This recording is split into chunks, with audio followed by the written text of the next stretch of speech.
আসসালামু আলাইকুম সবাইকে। ইরানে আপনার নতুন প্রধানমন্ত্রী হয়েছে।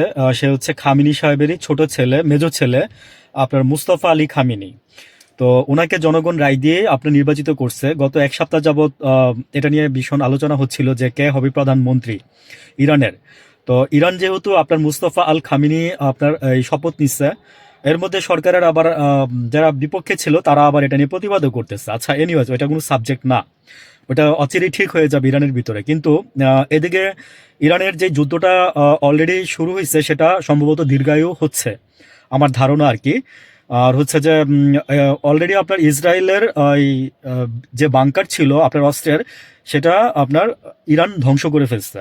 এবং এদিকে আপনার মানে পুতিন, সরি আপনার পুতিন আপনার অলরেডি কয়টা শিপ পাঠাই দিচ্ছে আপনার, যেগুলোর মধ্যে আপনার রসদ মজুদ প্রচুর পরিমাণে আছে, যেগুলো নিয়ে ইরানের দিকে যাচ্ছে।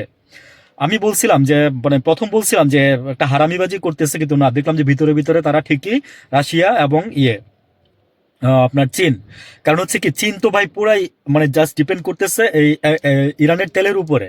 এবং ওদের সাথে যেই মানে ওরা ভিতরে ভিতরে করবে, কিন্তু সামনে ওরা সোলজার পাঠাবে না, এরকমই আমি জানি। এখন এই মুস্তফা আল মানে আল খামিনি যখন এই যুদ্ধের এই যে যখন এটা নিচ্ছে, তখন আমেরিকা বলতেছে, ভাবতেছে বা ভেবে নিচ্ছে, ধরে নিচ্ছে যে তারা আপনার এই যে যুদ্ধটা সহজেই থামবে না। কারণ বাবার মৃত্যু বলে একটা কথা, এবং ইরানের জনগণ সাপোর্টে আছে।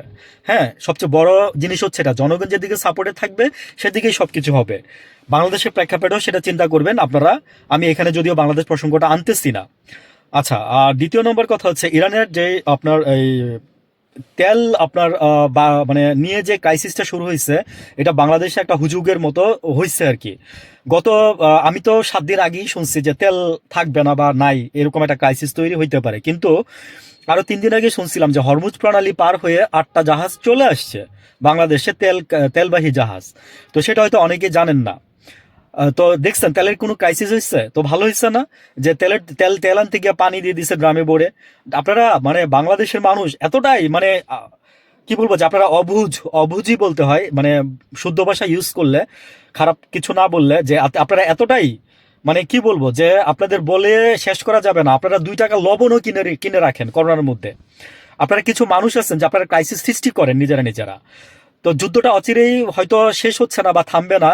আর এদিকে আপনার এই যে আমেরিকাও দেখেন যে মানে সমানে সমানে ওরাও আপনার এই যে ইরানের যে ইয়াটা আছে, এই যে রাশিয়া পারমাণবিক মজুদ আছে, সেটাও তারা চাচ্ছে